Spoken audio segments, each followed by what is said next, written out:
Good morning, everyone. Thank you very much for joining us. We're going to start the webinar in just a couple of minutes. Thank you very much.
Good morning, everyone.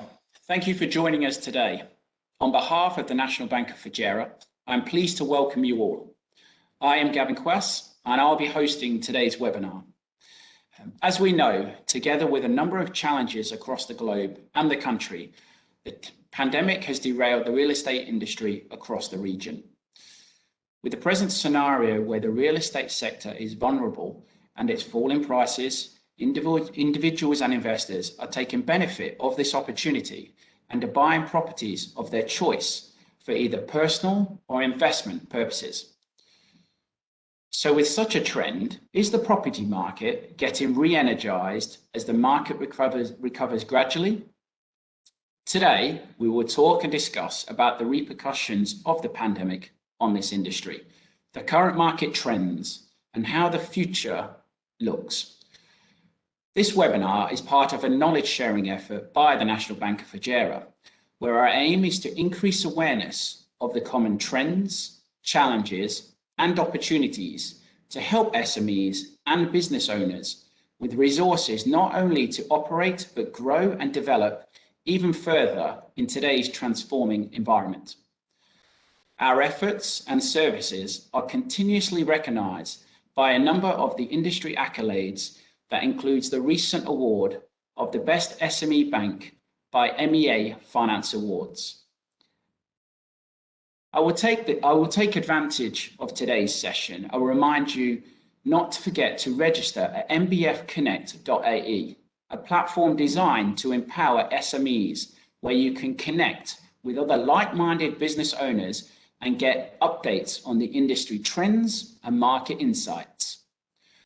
Together with me, I have on the panel today, Richard Paul, Head of Professional Services and Consultancy Middle East for Savills, Daniel Lamoligo, Director of Sales and Marketing for Home Matters, and Sandeep Bhatt, Head of Sales and Marketing, Retail Banking at the National Bank of Fujairah.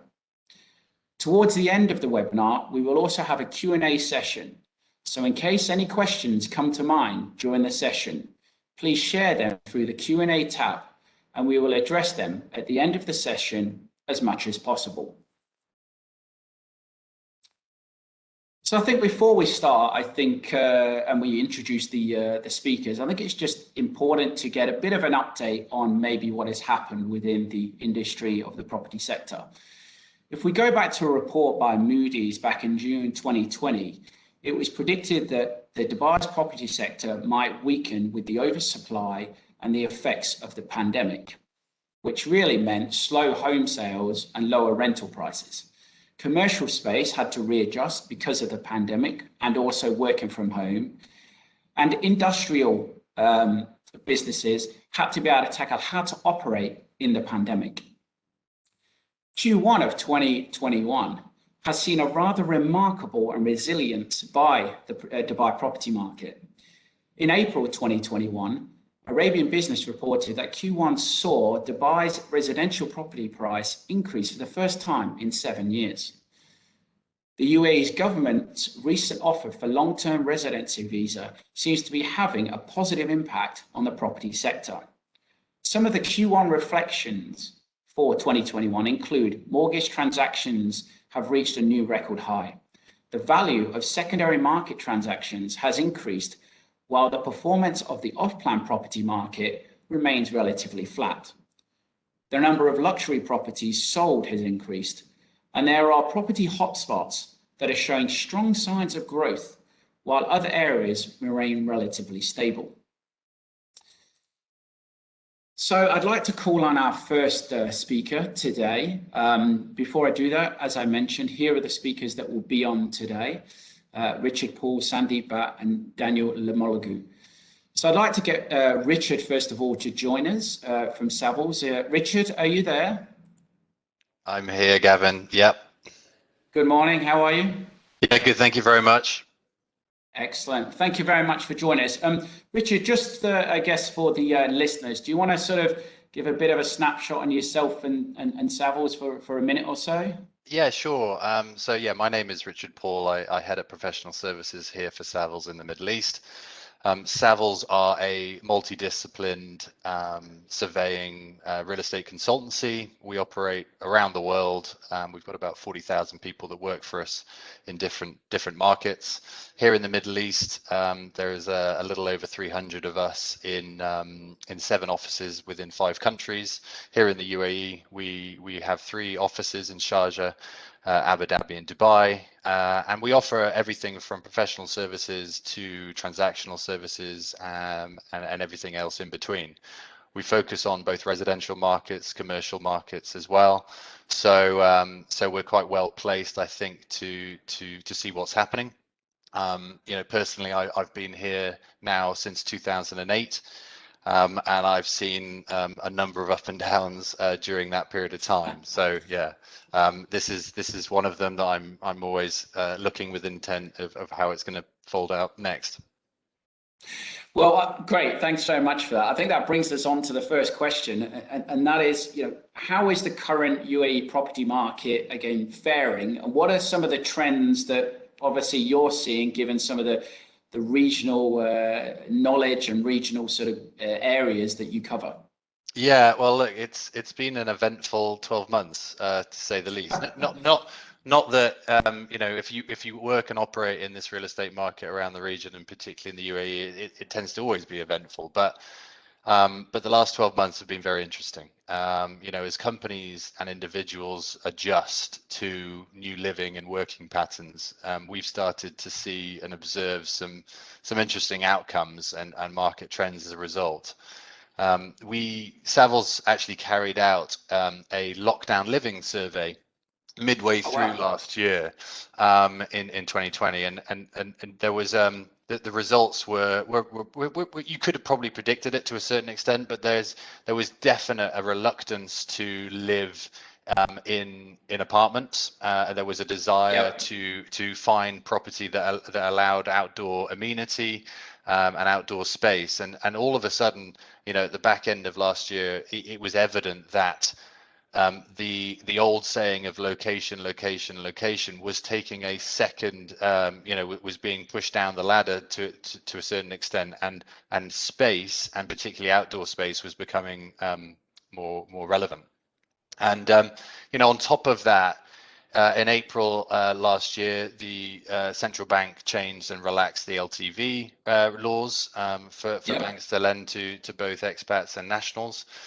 Banks were able to increase their exposure on real estate and into the construction sector, and there's been clearly, as you already mentioned, there was a spike in remortgages as people look to, who are attracted by those LTVs, and also attracted by what are very low borrowing rates.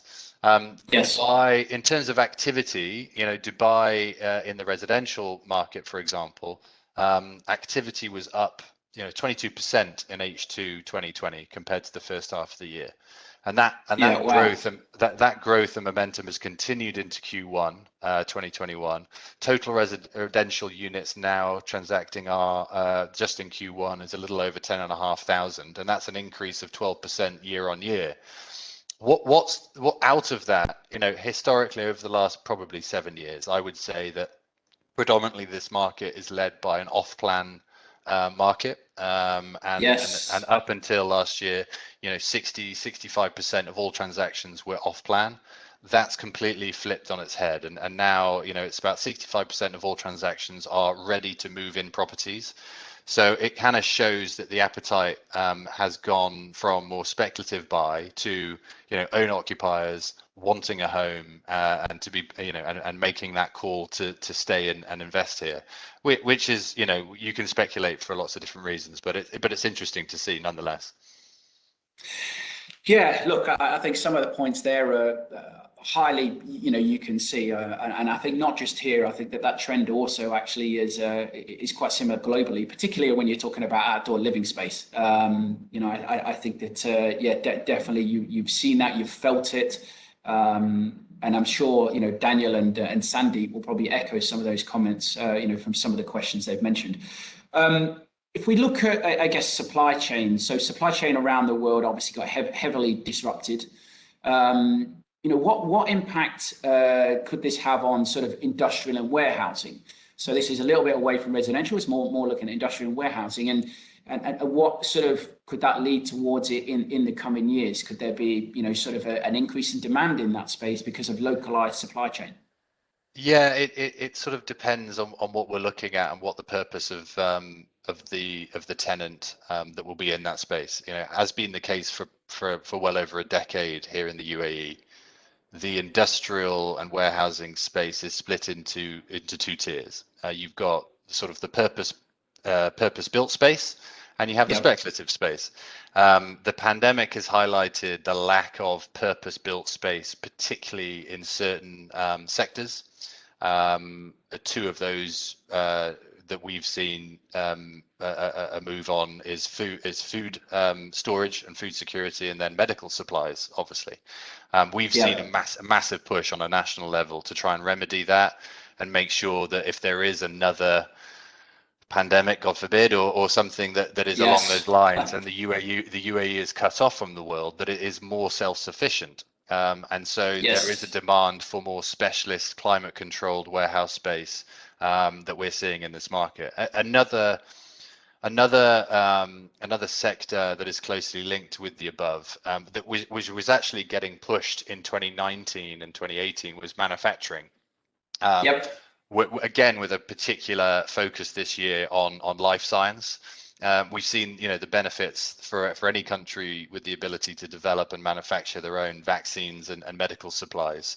The UAE is fully aware of this and is seeing investment into a focus of developing that type of real estate. So in a nutshell, you can, in certain areas across the UAE, you can have warehouse space that is fit for purpose, whether that's e-commerce or logistics or cold storage, that is fully occupied and doing excellent. And then next door, you have something that was built speculatively and probably either needs to be completely retrofitted to be suitable for a market, or rebuilt and start again to a certain extent, because there's just not the market for for sort of nondescript space. Yeah, I know. And I was going to say, particularly when you're talking about food, obviously one of the mandates that the government has mentioned very highly is the whole growing of produce locally, and so that caters then back, if you think about it, into storage and warehousing perspective. So it all sort of aligns and makes sense. Has the geopolitical landscape helped improve the UAE property market as well? Particularly, say if we take the last 6 to 12 months as a snapshot, really. It's difficult to say at this stage. I think just in terms of, I guess, market sentiment, clearly the relationships with Israel and the improvement relationships with Qatar will help the region as a whole, and Yes. sort of also convince the rest of the world that headway is being made, and this part of the world is more stable. Yes. How that's directly affected on a real estate market domestically is probably too early to tell. Other than a couple of months here and there, most of the borders to these countries have been closed anyway at the moment. So it's not like we're getting huge rafts of Israelis and Qataris that are coming flooding back into this market and looking to buy. Time will tell, and I think probably at the back end of this year and certainly into next year, we will see the fruits of those relationships improving. Yeah, I was going to say, once vaccinations are all fully done and the borders do open up, again, I think that yes, the next 12 months could be really interesting in that sort of sphere. I think so. Last two questions. I mean, when I look at commercial property, obviously out of all the, residential has sort of gone through this kind of strange sector down, and it's come really back. Industrial, we just talked about. Commercial, obviously, slightly different, and COVID-19, I guess, because of the whole work from home, what do you foresee is going to happen in that space over certainly the coming 12 or 24 months? I know people want to get back to the office, but what's going to happen in that sort of sphere? Yeah, it's probably the most interesting one to look at and see how it's going to develop. And there's lots of pundits and experts in the market that are predicting one thing or another. It's an interesting one. Since March and April of last year, the majority of corporate tenants were forced to renegotiate terms with their landlords and attempt to obviously limit cost if income was down. Yes. Since then, there's been a general change in mindset about how corporates and businesses intend to use their office space, and actually the word office space, maybe it changes to sort of collaborative space or strategy space going forward. Innovation. But many corporate occupiers probably have now seen the benefits but also the disadvantages of working remotely. It's not all rosy necessarily, as such are probably looking to go forward with a bit of a hybrid model that allows their staff and businesses to be more flexible. At a corporate level, I guess there's no single policy and flexi working program that fits all circumstances and combinations. So I think we're probably at the moment in an experimentation phase with businesses that testing different ranges of solutions that address their sort of diverse needs going forward and concerns. One thing's for certain though, the office landscape and the offering as we once knew it, it has gone, and landlords are going to have to change very quickly, I think, in order to make sure that their space offers exactly what corporates need, and there is flexible. Flexible and not just the flexibility of this space. There are the acronym at the moment that's banded around is ESG. Environmental, social, and governance. It's a big part of the corporate world. It's a big part of also the real estate space, and the real estate space that occupiers are in have to conform to that. So that's something that we're very interested in following. So it's the future and how that progresses is going to be I think a mixture and a diverse one for different businesses in different cities in the world. And Dubai is no different, and UAE is no different. Well, I think we've got one last question, so I think I can squeeze it in before we go to our next speaker. What initiatives do you think can be implemented to improve, I guess, the UAE property market? And again, a little bit like commercial, industrial, we may be sort of, trying to have a guess here, but anything in particular? Look, it's very easy, I think, and I've said this before, for different for sort of international markets to look at a UAE market or a Dubai market and say that it's not mature enough, it's too volatile, things need to be done. I think, ultimately it's in terms of the freehold market, and therefore a true investor market, it's only 16 years old. It's very young. Yes. And the regulators and the government probably need to be commended for what they've been able to achieve in relatively a short matter of time. Correct. Yeah. But ultimately, there are always things that can be done to improve a property market, and these improvements and initiatives are probably could be unique to this market. Transparency. It's regionally, it's probably one of the most transparent markets. Globally, it still has a way to go. So I think transparency of a market, transactional transparency can always be improved. I think, you touched upon in your introduction about supply. That supply pipeline has not necessarily gone away. It's still there. Yep. So, everybody's understanding of that pipeline transparency and planning control, I think, is important, but that needs to be shared with everyone. Banks, I think, need to have the power to control their own LTV levels depending on location or specifics of buyer. And we touched upon long-term visa residency. Clearly that the inroads in that are going to improve as well, which will give people, I guess, a bit more security in their future in this part of the world. I mean, that's critical when owning a property. And then one thing for me, and it's something that I see in this part of the world, is sort of the brokers who operate in this market. They tend to be paid by the purchaser. But in many cases, they are trying to get the highest price they possibly can for the owner, for the seller. So for me, there's a bit of a conflict of interest there, and I think the duty of care from brokers to whoever it's going to be needs to remedy. For me, I think the landlord and the seller needs to pay the fees, and that's the way it should be. But those are just a few things I think could be implemented.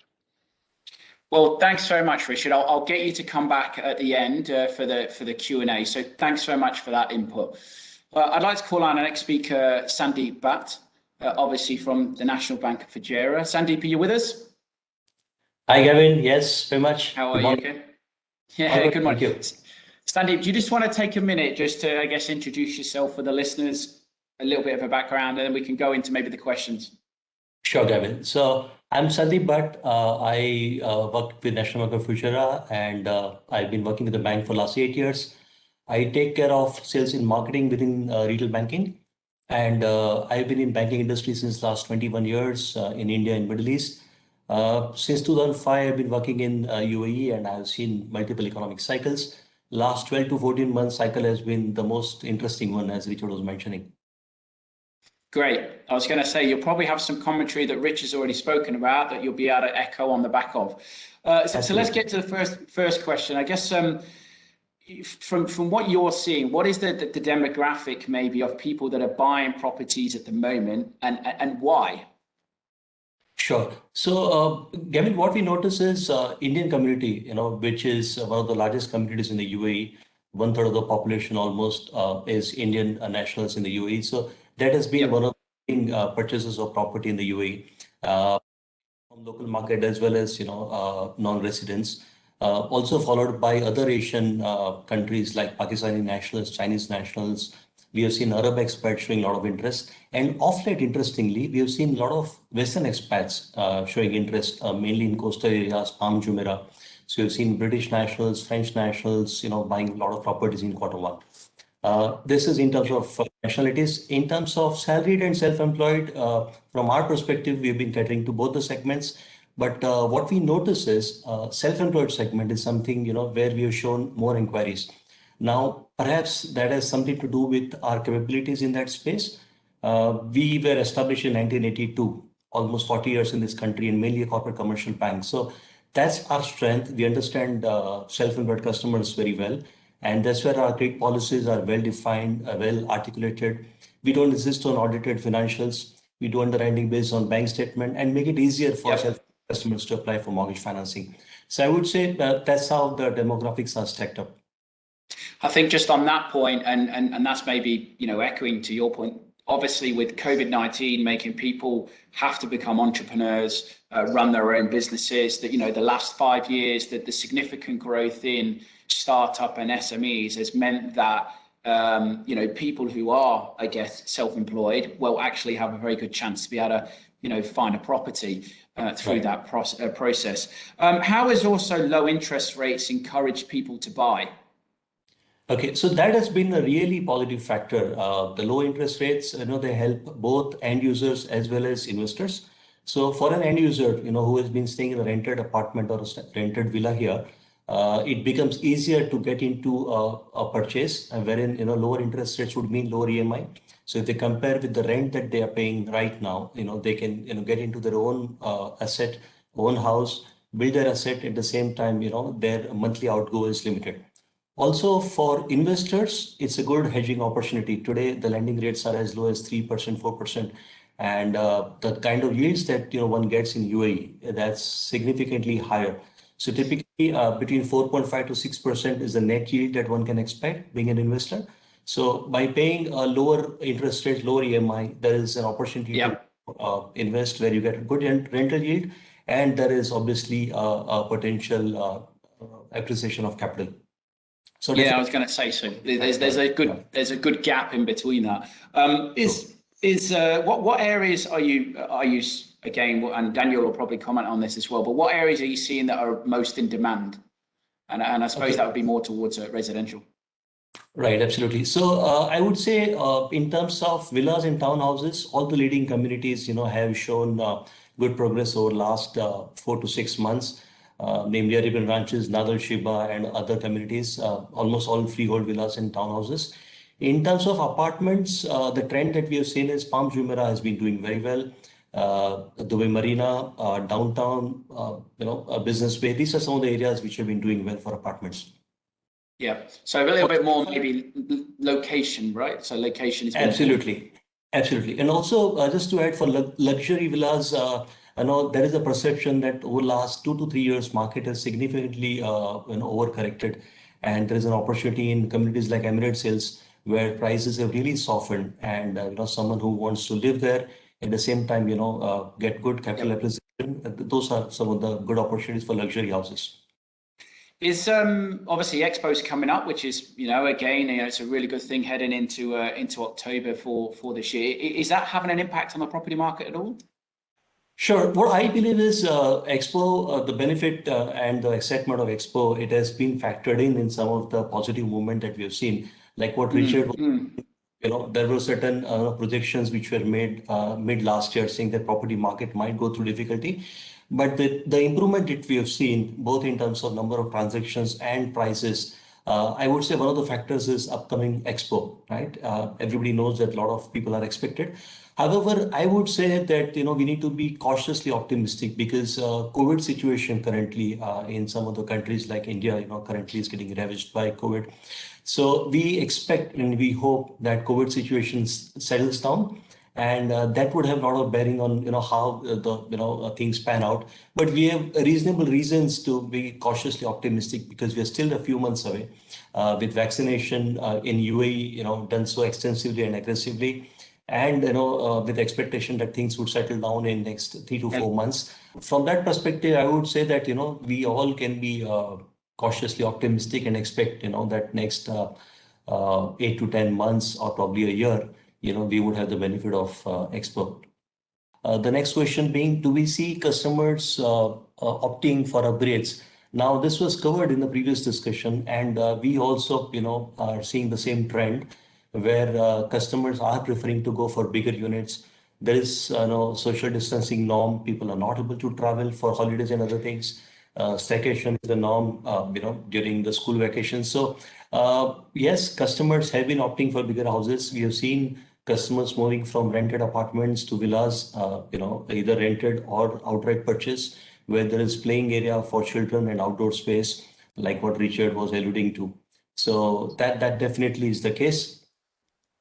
How could the UAE's government residency visa rules help? Now, this again, like low interest rate, has been a positive factor.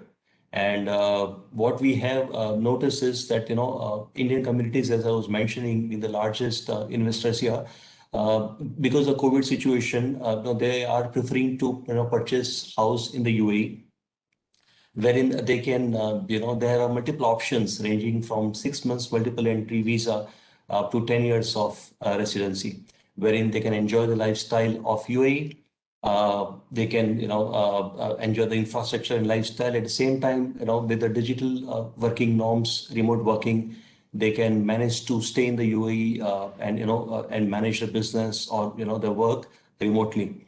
So definitely the recent reforms announced by the rulers of UAE on visa, that is definitely helping property purchase. For those wanting to get on the property ladder, what are the major challenges people are facing? Now, I wouldn't say challenges. However, there are things that customers need to be mindful of. Now, yes, property market has been doing well. There are a lot of good options, a lot of purchase options in apartments and villas.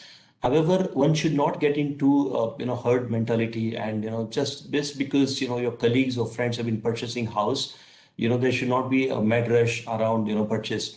So one needs to be mindful that there is enough surplus to take care of 4 to 6 months of EMI in case if there is unfortunate event like job loss or some difficulty in the business. So that's how I would question number 6. Great. So was that question number 6, sorry, or number 7, just to confirm? Yes. Yeah. Question number 6, that was.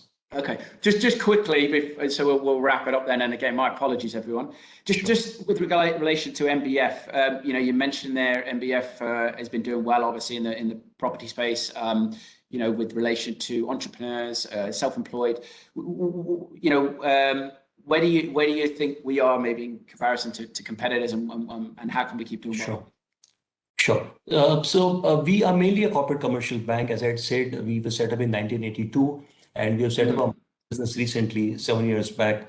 What we take pride in telling the communities in the UAE is that we believe in customer service, and that has been a hallmark since we started our operation here in the UAE. So one thing is our clear underwriting norms, the documentation requirement, and quick turnaround time. So the customers are able to finalize their property transactions, their deals, with timely mortgage finance. And one important aspect is post-sale service, and that's something which is very, very important. Now, we provide exemplary service to our customers in order to ensure that their journey, with overall banking requirement is smooth. For customers who take mortgage finance in excess of 2.5 million, we give them priority banking status. We assign a dedicated priority RM, and that relationship manager takes care of all the banking requirements, not only mortgage finance, but everything in the conventional and Islamic banking space. Whatever are customer requirements, the relationship managers provides those bespoke solutions. So I would say our customer service is something which has been helping us differentiate ourselves, Kevin. Great. Well, look, Sandeep, thanks so much. I'll get you to come back for the Q&A at the end. Hopefully no more technical issues. So thanks so much for covering me while I was there. Thank you. I'll get our next speaker to join us, Daniel Lamoligo from Home Matters. Daniel, are you there? I am, Gavin. Good morning. Okay. Morning. Daniel, do you want to just explain briefly about Home Matters for a minute or so, and then we'll go into some of your questions. And again, I'll let you explain yourself. Absolutely. So I've been a director with Home Matters for the last 7 years. The company's been around since 2006. So we're probably the oldest mortgage intermediary in the market. Home Matters is here to primarily service the mortgage market, as the name would suggest, and we work both in the direct to customer model, and we also work with other mortgage intermediaries, and we provide a product and processing platform for them. Myself, I've been in the region for 14 years and worked in financial services throughout that time. So yeah, I should hopefully be able to give a a pretty good overview of what's going on in our space. Great, and again, you'll probably have some follow-up thoughts on what Sandeep and Richard had said earlier, so it'll be interesting to know. But I guess the first one, should homeowners be looking to sell now while they can? I'm interested to know, and I'm sure some of the listeners would like to know that. So this is a very difficult question to answer, I guess, in terms of I don't want anyone kind of coming after me if, depending on what I say in a few years' time or a few months' time, as it might even be at the moment. But look, the way I look at it is, if someone who has been in, a huge amount of distress with their property, be it because of the mortgage or whatever else, is now in a position where they can sell and they don't, take or the nosebleed, if you like, is less than it was previously, then I think it would be sensible to do so. There's a market out there now. There's plenty of buyers. Most properties in prime locations will be getting multiple offers on them, multiple people bidding. And so even though the market has certainly improved, and we've seen, as you said right at the beginning, I think the first quarter increase for 7 years for the first quarter of 2021, be dangerous now to perhaps get a little bit greedy and say, well, now I can start reversing everything and I'll wait and I'll keep pushing my price up. Yep. So I think if you were ready to sell 6 months ago and it was really, really important to you then unless circumstances have changed dramatically, then it's still, I think, sensible for that person to sell and exit the market. Obviously, if you're not under that pressure, then it might be a case of sitting and waiting. It's a rising market, so I think that's the key thing. Do you? I mean, Richard touched on it earlier around LTV. Do you foresee any changes in the mandatory deposit amount, I guess, when purchasing a property, and if so, what impact could that have on prices? So I guess as a mortgage intermediary, mortgage broker, I would love, it'd be brilliant for us if you saw it go up to 90, 95, 100, 120. I don't, it'd be amazing, right? But we've got to be realistic about the market and the long-term health of the market. I think if you see the impact of what happened when they increased to 80%, it wasn't immediate, admittedly. So I think it came in April last year. But as soon as they started to filter through into the market, we've seen a massive increase in terms of transactions. The prices have started to go up. And I think it's important that, we don't inflate that bubble, if you like. And also, you have to be realistic about the risks that still exist for banks within the UAE. Of course. Transient market with a high risk of skip, as the banks will term it. So people kind of leaving mortgages behind. So I still think it's an important market overall and long term for people to have skin in the game and not to push those LTVs too high. And I think the impact of what they did in April has been significant, and I can understand there would be caution about doing that. So we're not expecting anything in the near term unless there's any dramatic changes in the circumstances in terms of either COVID or anything else in the economy. How obviously as prices increase, how will rents be affected? For obviously people on the rental side, and what do tenants need to be aware about, and anything in particular? So I guess this is again an answer we need to be a bit careful in terms of the rental market and the purchase market are separate things, right? So the number of people in the UAE is less than it was pre-pandemic. So by that definition, there's less people in the rental market in simple terms. So you need to be a little bit careful that we don't go the kind of, night follows day scenario with rents versus prices. It may not be immediate because the prices are being driven, particularly in prime areas, by people that have decided that they're here longer term and generally, and without jumping onto other questions, but mirroring some of what the other speakers have said, is that they're buying for end use.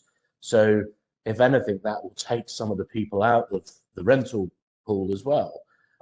Yes. However, I think longer term, then if the expectation, and certainly my expectation, is that the plans that Dubai have and the UAE, really work, and we have net kind of increase in people in the market, then rents will start to pick up. And I think it's been quite specific to certain villa areas that have seen a migration from people out of apartments into villas.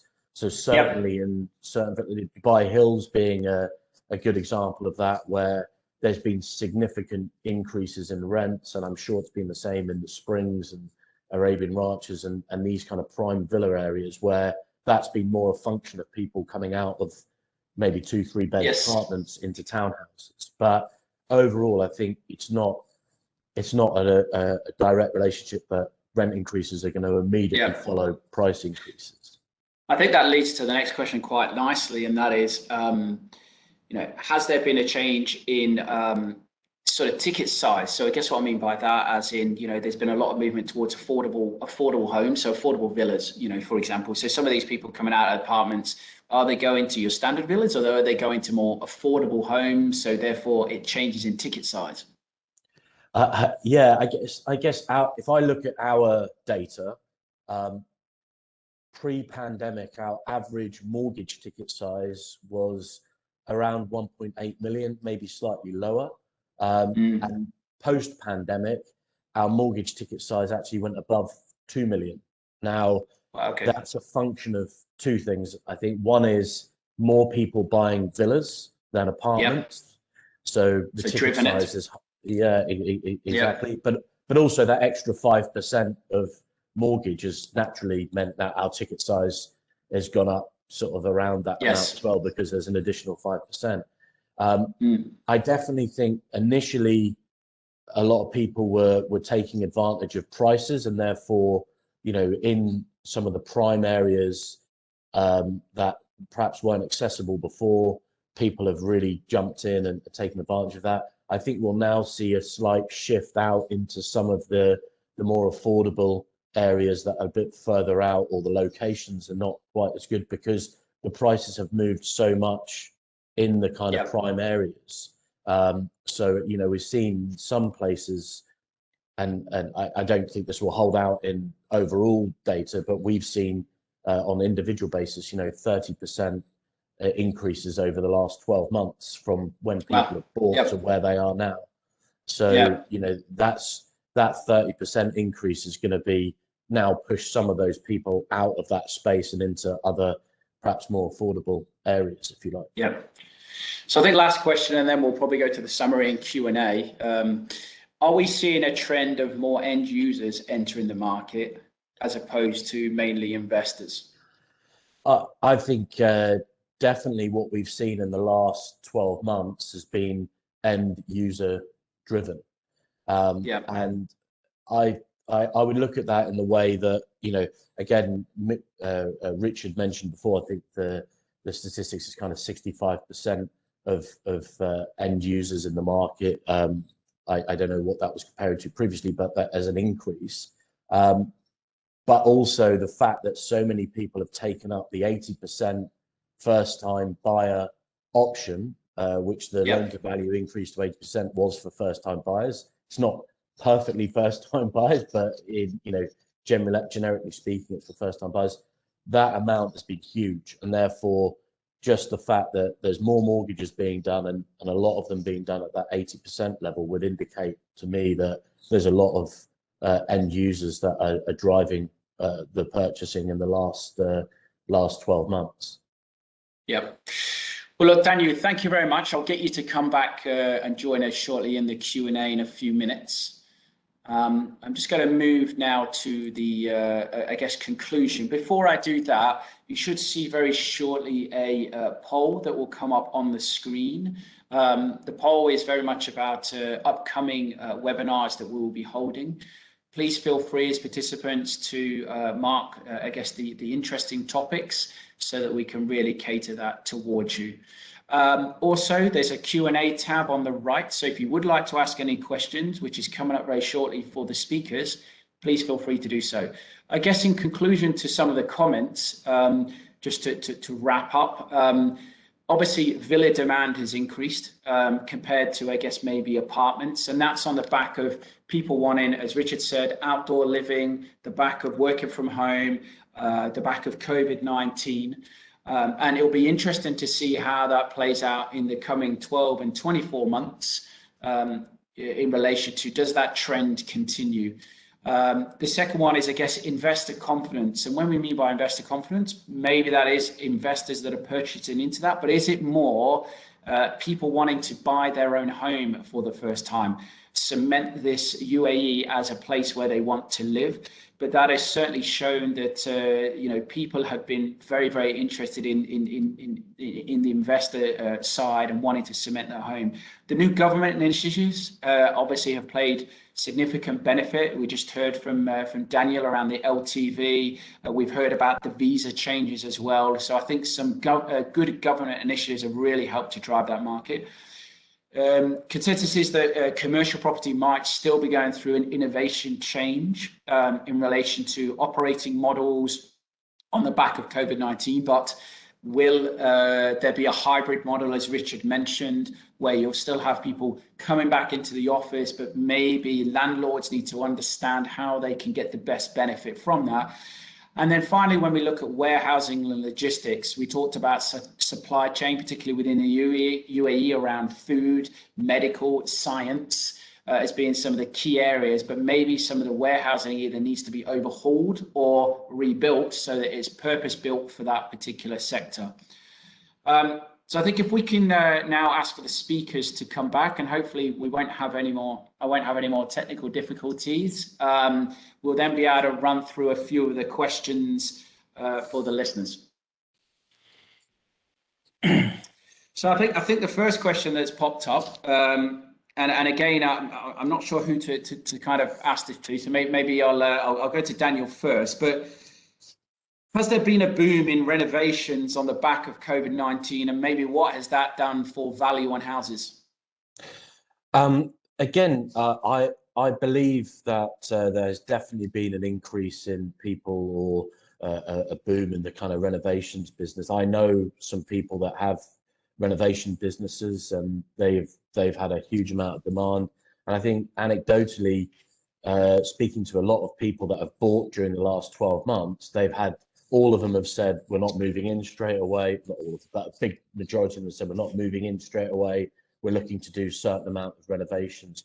We're also starting to get a large number of inquiries for top-ups or equity releases on existing homeowners with mortgages. Now that there's some additional equity in the property compared to what it was 12 months ago as a means of funding some renovations. So I definitely believe this has been a booming sector for the last 12 months, for sure. Richard, any comments? Yeah, I mean, we inspect and value hundreds of residential units across the UAE every month, and there's always pretty much every day there's a unit that somebody has spent maybe a little more than they should have done on their refurb and some of the changes.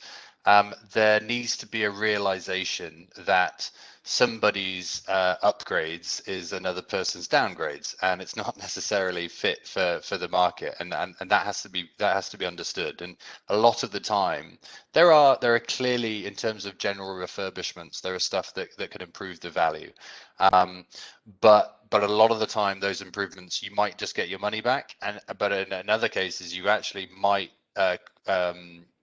cause a detrimental effect to value. I've seen a lot of the time we have large or slightly smaller residential villas, people want to increase the indoor space.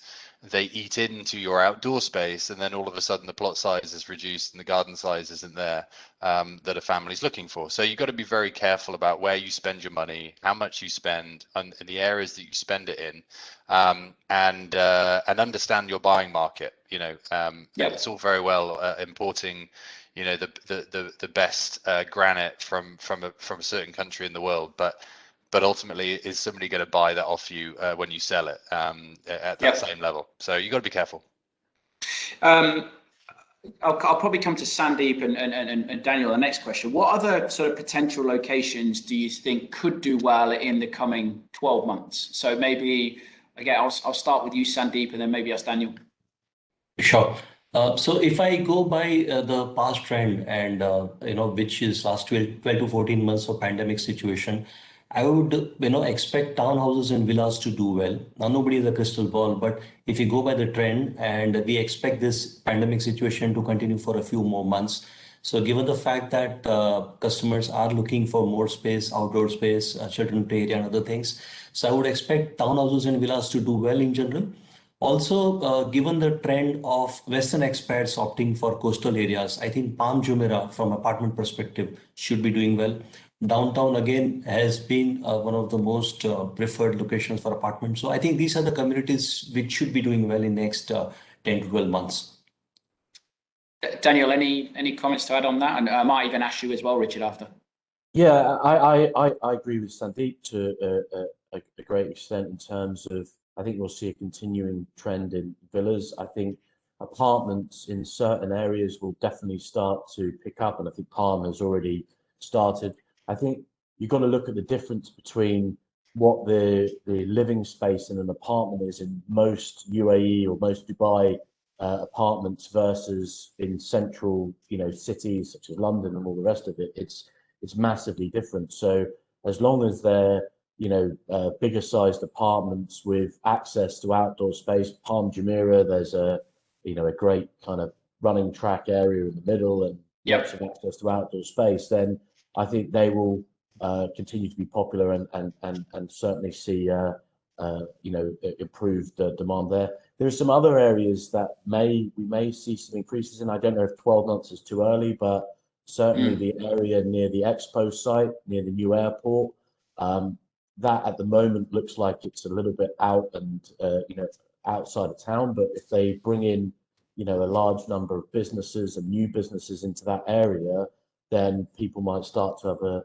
different view on that, and certainly the demand could increase significantly. So Dubai South being an example of that, where there's going to be townhouses and slightly different type living style, where they've got the split townhouses with apartments on the first floor and the second floor. We might see an improvement in the demand for those type of properties as well. And anything to add, Richard? Yeah, I mean, I sort of agree with the majority of that. And interesting comment about Dubai South. I can remember not too long ago when people considered Arabian ranches as miles out there. And I'm based in Arabian ranches too, and my boss still jokes that I live in our lane. So, there's some sort of idea of how far things are, and ultimately Dubai South, within a number of years, with the improvements of infrastructure and road and transport, will be a stone's throw as well. So that's got potential. I think we did. There's activity demand in terms of pricing changes. I guess we've just got to be very wary of, in the markets that are doing well at the moment. The developers are very aware of that. And if there's one thing that we advise on developments regularly. And as soon as there is a spike in a certain type or unit, all of a sudden you can bet your bottom dollar that come September, when there's a cityscape, there'll be lots of releases of those types of properties.